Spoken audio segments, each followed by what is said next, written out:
In diesem Jahr an Silvester waren ja vielerorts keine Feuerwerke erlaubt. Eine kostengünstigere und weniger dröhnende Alternative zur Silvesterböllerei ist diese hier: ein Wasserfeuerwerk mit Musik. Schon die alten Germanen veranstalteten viel Lärm, um an Silvesternacht böse Geister und Dämonen zu vertreiben. Der Ursprung für die heutigen Silvesterknaller liegt jedoch in China. Der chinesische Mönch Li Tian erfand im China der Tang-Dynastie das Schwarzpulver, welches nicht nur für Schusswaffen, sondern auch das Feuerwerk verwendet wurde. Und wussten Sie, dass die Bezeichnung Silvester einen kirchlichen, einen katholischen Ursprung hat? Wie so vieles in unserer Gesellschaft, was leider immer mehr in Vergessenheit gerät? Am Ende des Programms verrate ich Ihnen welchen. Guten Tag und ich wünsche Ihnen ein gesegnetes neues Jahr und der Großteil der Segnung soll sich vor allem Ihrer Gesundheit widmen. Ich begrüße Sie zum ersten EWTN-UN-Blog im Jahr 2022.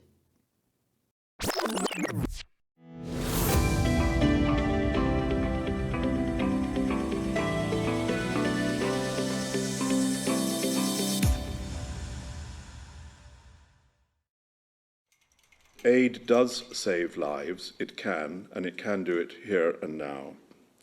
It's no solution. Hilfe rettet Leben, sie kann es und sie kann es hier und jetzt tun. Sie ist keine Lösung und wir sehen das in vielen Ländern. Afghanistan ist nur ein aktuelles Beispiel. Humanitäre Hilfe ist kein Heilmittel für die Menschen in Afghanistan. Sie ist ideal und wir hoffen und glauben und zählen darauf, dass wir den Menschen in Afghanistan jetzt in der Notzeit helfen können. Aber sie ist kein Mittel, um Gesellschaften zu stabilisieren.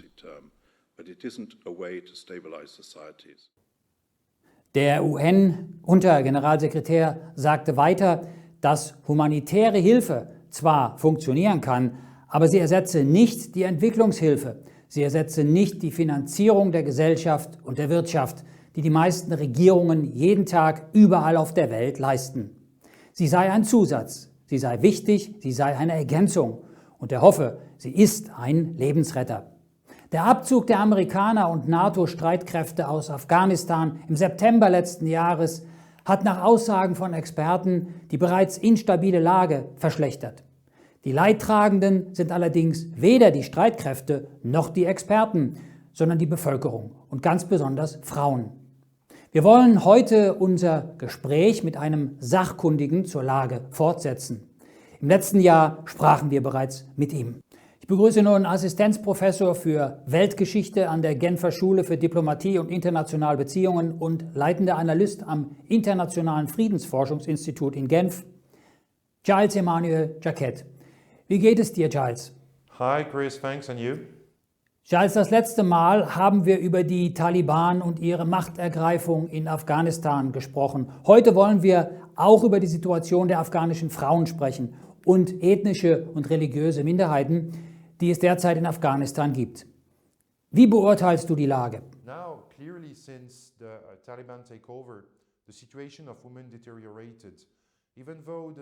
Wie gesagt, seit der Machtübernahme durch die Taliban hat sich die Lage der Frauen eindeutig verschlechtert, auch wenn die Taliban anfangs behaupteten, dass Frauen in der Hauptstadt, in anderen Städten und in ländlichen Gebieten arbeiten könnten.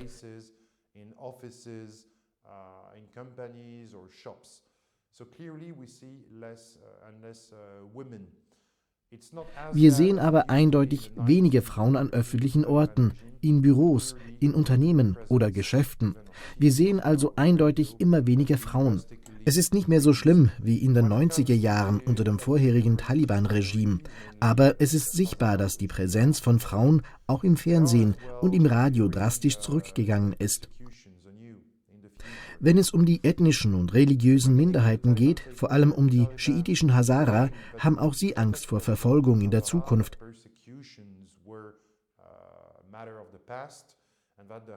Zu Beginn der Machtübernahme behaupteten die Taliban, dass sie auch die Hazara schützen würden, dass Verfolgungen der Vergangenheit angehörten und dass die Hazara ihre Religion frei ausüben könnten. Einige Hazara-Flaggen wurden zunächst in einigen Städten von den Taliban entfernt, aber dann wurden die Flaggen auf einigen öffentlichen Plätzen wieder aufgestellt, damit die Hazara ihre heiligen Tage, ihre religiösen Feiertage feiern konnten. Was nun die aktuelle Situation angeht, so ist die Präsenz von Frauen auf öffentlichen Plätzen zwar nicht verboten, aber sie ist deutlich zurückgegangen.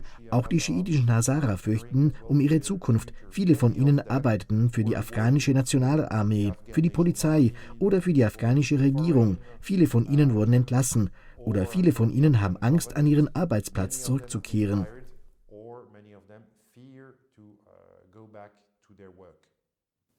Auf welcher Ideologie basierend regieren und agieren die Taliban, Giles? So, the Taliban, their ideology, it's a mix of Pashtun tribal traditions. Die Ideologie der Taliban ist eine Mischung aus pashtunischen Stammestraditionen, da die meisten von ihnen pashtunischen Ursprungs sind. Die Pashtunen sind eine ethnische Minderheit, die hauptsächlich im Süden und Osten Afghanistans sowie in Pakistan lebt. Very archaic, very traditional, or even in some cases extremist interpretation. Die Ideologie der Taliban basiert auf einer sehr archaischen, sehr traditionellen oder in einigen Fällen sogar extremistischen Auslegung des sunnitischen Islam. Die Ideologie der Taliban wurde während des sowjetischen Afghanistan-Krieges von 1979 bis 1989 auch von pakistanischen Extremisten geprägt, würde ich sagen. Viele Afghanen flohen nach Pakistan, wo sie in Flüchtlingslagern lebten, und viele afghanische Flüchtlinge gingen in die Madrasas, die sogenannten Koranschulen.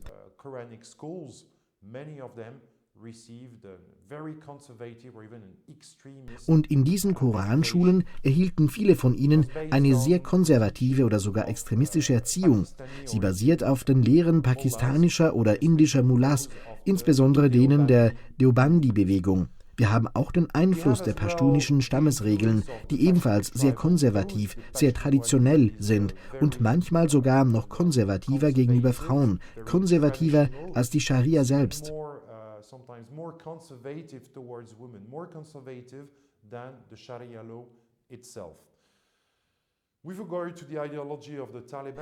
Im Hinblick auf die Ideologie der Taliban, sie wurde während des sowjetischen Afghanistan-Krieges auch durch die Anwesenheit der sogenannten afghanischen Araber geprägt. Arabische Dschihadisten, die aus dem Nahen Osten oder aus den Golfstaaten kamen, um ihre afghanischen Brüder, die afghanischen Mujahideen, in ihrem Kampf gegen die afghanische Regierung und die sowjetischen Truppen zu unterstützen.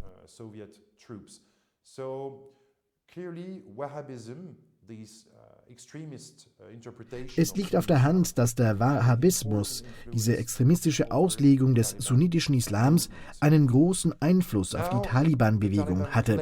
Heutzutage behaupten die Taliban, dass ihre Ideologie etwas gemäßigter ist. Es ist jedoch unklar und wir werden anhand ihrer politischen Vorgehensweise sehen, ob sie gemäßigter sind oder nicht.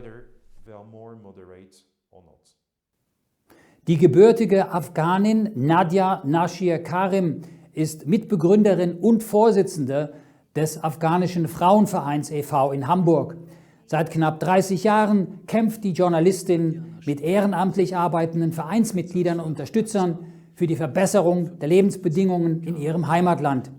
Sie sagt, dass man auf jeden Fall weiterhin diplomatische Beziehungen brauche, auch was die Friedensverhandlungen anging und was die Teilnahme der Frauen an der zivilen Gesellschaft für die Zukunft Afghanistan betreffe. Und vor allem brauche man wirtschaftliche und humanitäre Hilfe, auch für Zivilisten und zivile Projekte. Man brauche weiterhin diplomatische Beziehungen. Welche Beziehungen unterhalten die Taliban zu anderen Ländern der Welt, Giles? Zurzeit unterhalten die Taliban diplomatische Beziehungen zu einer begrenzten Anzahl von Ländern, da viele andere Länder abwarten, welche Politik die Taliban als erstes umsetzen und ob die Taliban einige von westlichen Ländern aufgestellte Kriterien in Bezug auf die Behandlung von Frauen oder religiösen Minderheiten einhalten werden.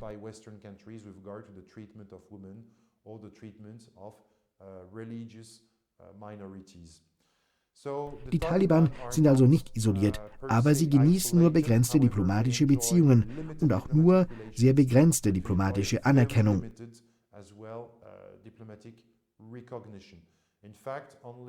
Tatsächlich werden sie nur von der Türkei, Katar und China in gewissem Maße anerkannt. Die UNO hat die Islamischen Emirate jedoch nicht formell anerkannt. Giles, deine Prognose. Wird es in Afghanistan zu mehr Konflikten oder Stabilität und Frieden kommen. Leider muss ich sagen, dass ich im Hinblick auf die Zukunft Afghanistans ziemlich pessimistisch bin. Das Land hat bereits mehr als 4 Jahrzehnte Krieg erlebt. Afghanistan ist seit Mitte der 70er Jahre mit ernsten Instabilitäten konfrontiert und historisch gesehen hat das Land viele Konflikte und chronische politische Instabilitäten durchlebt.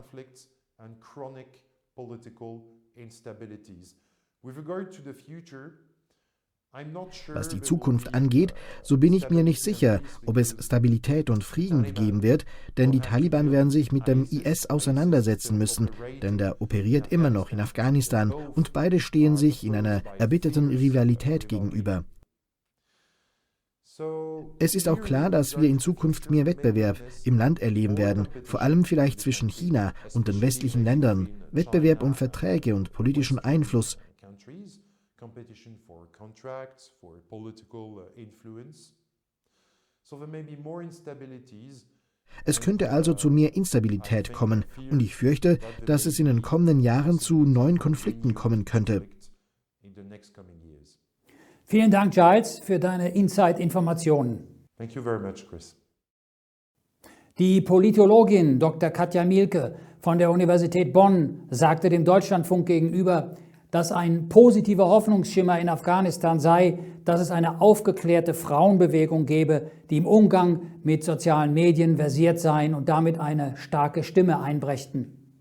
Dr. Mielke appellierte an die internationale Gemeinschaft, sich in Gesprächen mit den Taliban dafür stark zu machen, dass zivilgesellschaftliche Kräfte und ganz besonders Frauen auch gehört und als Partner auf Augenhöhe wahrgenommen werden.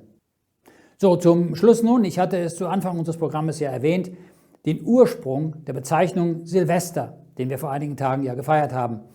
Nach dem Heiligenkalender der römisch-katholischen Kirche ist dies der Gedenktag des heiligen Papstes Silvester I. Papst Silvester I. regierte in Rom bis zum Jahr 335 als kirchliches Oberhaupt. Als im Jahr 1582 der julianische Kalender vom gregorianischen Kalender abgelöst wurde, verlegte man das Jahresende vom 24. auf den 31. Dezember.